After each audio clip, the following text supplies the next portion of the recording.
बच्चों, आज एक नहीं, दो नहीं, ऐसे 7 कमाल के ट्रिक्स जो आपके रोजमर्रा के काम को बना देंगे सुपर इजी, सुपर फास्ट और सुपर फन। तो चलिए बच्चों, बिना वेस्ट टाइम किए वीडियो को शुरू करते हैं। और बच्चा लोग कैसे हो? चलो चलते हैं कुछ नया सा करने। तो बच्चों, पहली ट्रिक है चॉपिंग बोर्ड को लेकर, जिस पर हम दिन भर काम करते रहते हैं, लेकिन उसके बारे में हम कभी भी नहीं सोचते। ये बहुत जरूरी ट्रिक है। और ये वुड का जो होता है, इसकी अगर हम सफाई नहीं करेंगे तो इसमें फंगस लगना शुरू हो जाएगी। फंगस आप समझते हो, जो कि शुरू में शायद आपको दिखेगी भी नहीं, लेकिन अनजाने में बहुत सारे बैक्टीरिया हमारी बॉडी के अंदर पहुंचा देगी और हम यही सोचते रहेंगे क्यों हम बीमार हुए। तो हमें चॉपिंग बोर्ड को साफ करना, बेलन को साफ करना बहुत जरूरी है। आपको याद होगा, मैंने कुछ टाइम पहले अपना बेलन भी साफ करके दिखाया था और आपको ये मेरी ट्रिक बेहद पसंद भी आई थी।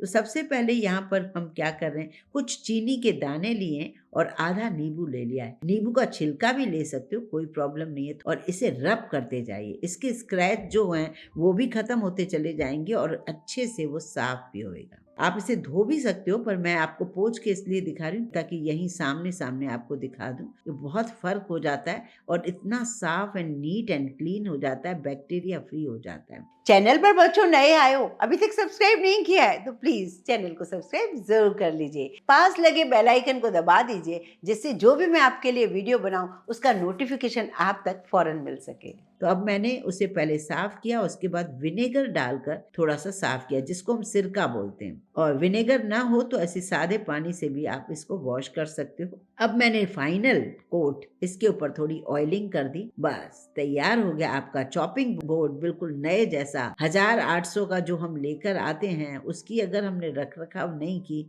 तो फायदा क्या, ये बताइए। है ना कितना सुंदर सा। और आप पहले देख रहे थे पहले कैसा लग रहा था, तो इन बस चीजों को आप नए जैसा घर में बना सकते हो।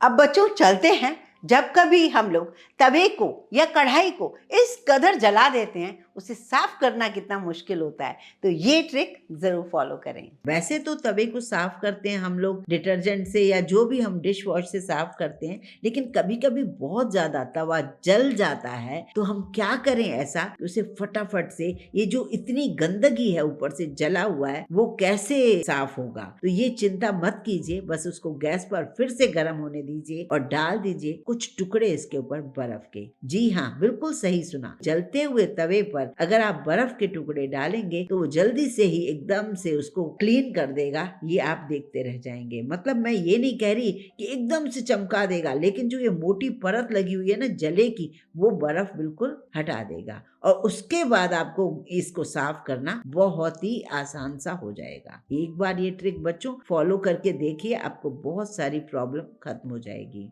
ये देखिए कितना आसान है ना, बर्फ से फटाफट इसकी जो मोटी लेयर थी ना वो सारी खत्म हो गई। फिर आप नॉर्मल तवे को जैसे मांजते हो ना, वैसे ही आप मांज लोगे। अब आप चाहो तो नॉर्मल डिटर्जेंट लेकर जैसे साफ करते हो डिश वॉश से, वैसे आप कर लीजिए। धीरे धीरे धीरे धीरे सारा काला पानी हटता चला गया और ये बर्फ से बिल्कुल क्लीन हो गया। अक्सर हम लोग मिट्टी के बर्तन आजकल लेने लगे हैं। उस मिट्टी के बर्तन को हम यूज करें जिससे वो ब्रेक ना हो, तो उसको यूज करने से पहले हमें क्या एहतियात बरतना चाहिए, ये ट्रिक आप सभी को देखनी चाहिए। जिससे होगा ये मटके की तरह ये बर्तन भी हो जाएंगे मजबूत। इसे अब आप गैस पर चढ़ाइए, ब्रेक होने का कोई डर ही नहीं है। सबसे पहले तो उसको पानी से भरकर रखिए, और अगर आपके पास हो तो मठा बनाते हैं ना हम लोग, कभी कभी जैसे मलाई निकालते हैं तो मठा बनाते हैं। एक रात अगर आप मठा भर के रख सकते हो इसमें, या थोड़ी दही डालकर पानी के साथ भर के रख सकते हो, या मलाई वाला पानी डाल के रख सकते हो, या फिर सादा पानी डालकर रख सकते हो। उससे इसकी शेल्फ लाइफ बहुत ज्यादा बढ़ जाएगी। जी हाँ, इसे आप गैस पर रख पाएंगे अगर ये ट्रिक आपने फॉलो की। क्योंकि आजकल मिट्टी के बर्तन भी बच्चों महंगे आने लगे हैं। उन मिट्टी के बर्तनों का रख रखाव भी बहुत जरूरी है। ये मठे वाला पानी थोड़ा चिकना कर देता है इस मिट्टी के बर्तनों को, जिसकी वजह से बहुत ही लंबे टाइम तक चल सकते हैं। अब आपको सबसे पहले तो इसको सुखाना होगा। धूप है तो बहुत बढ़िया, धूप नहीं है तो कोई बात नहीं, हवा में भी आप रख दीजिए, वो सूख जाएगा। और जब सूख जाए, आपको यूज नहीं करना है, तो आप हल्की सी ऑयलिंग करके इसके ऊपर रख दीजिए। हल्की सी ऑयलिंग करके जब आप रखेंगे ना, तो इसकी शेल्फ लाइफ बहुत ज़्यादा बढ़ जाएगी।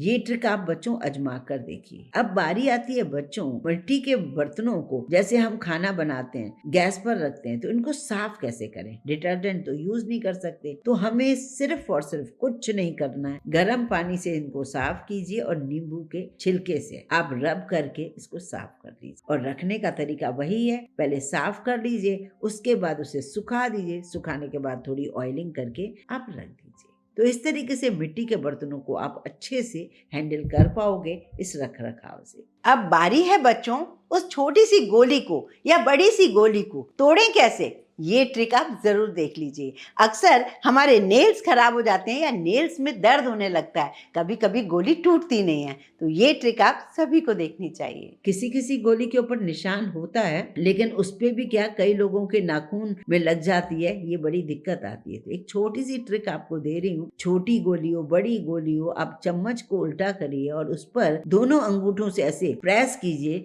तो बस बिना नाखून लगाए ही गोली 2 टुकड़े हो जाएगी।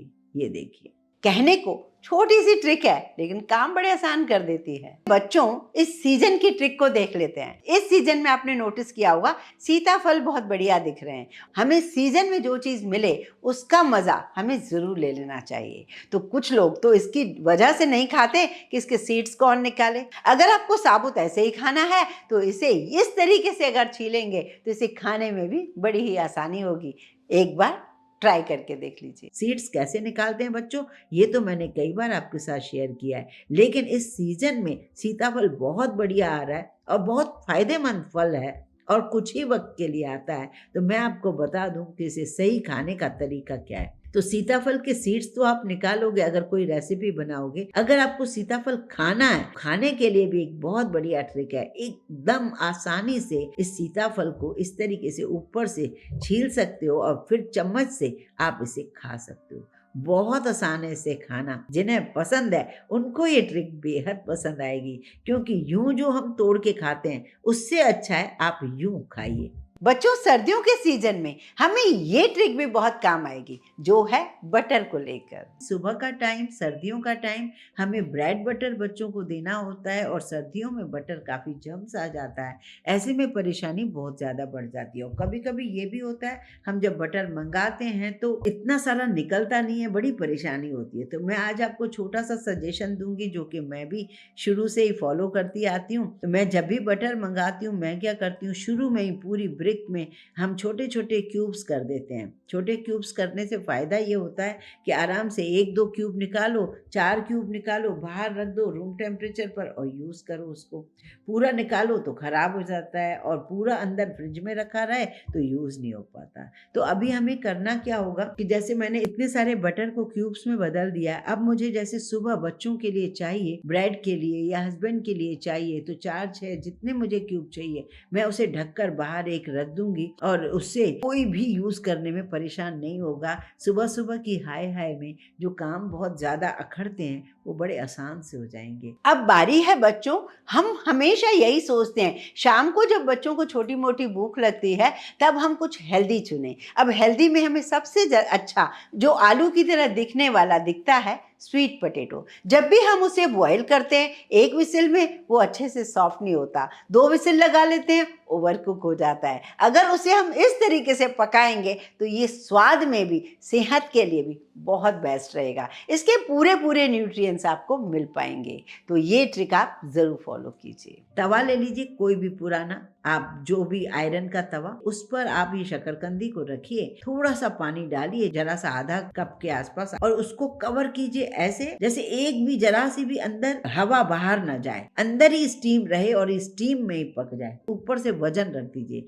जैसे मैंने रख दिया है खलबत्ता। इससे क्या होगा, अंदर ही स्टीम में ये पक जाएगी। ऐसा लगेगा आपने अंगीठी में पकाई है, सिगड़ी में पकाई है, अवन में पकाई है, इतनी सॉफ्ट हो जाएगी। चलिए 20 मिनट बाद इस वजन को हटाते हैं और इस शकरकंद को देखते हैं, स्वीट पोटैटो को, कितनी सॉफ्ट हो गई। और इतनी सॉफ्ट हो गई ये शकरकंद। अब आप बताइए कि ये शकरकंद आपको खाने में मजा आएगा ना। नमक डालिए, नींबू डालिए, मसाला डालिए और एंजॉय कीजिए। या कोई भी रेसिपी बनाइए इस शकरकंदी से, इसमें ना तो पानी भरा है ना ही कोई प्रॉब्लम है। इन 7 ट्रिक्स में से आपकी पसंदीदा ट्रिक कौन सी है मुझे जरूर बताइएगा। और हाँ, इस वीडियो को आप कहाँ से देख रहे हो ये तो मुझे जरूर बताया कीजिए।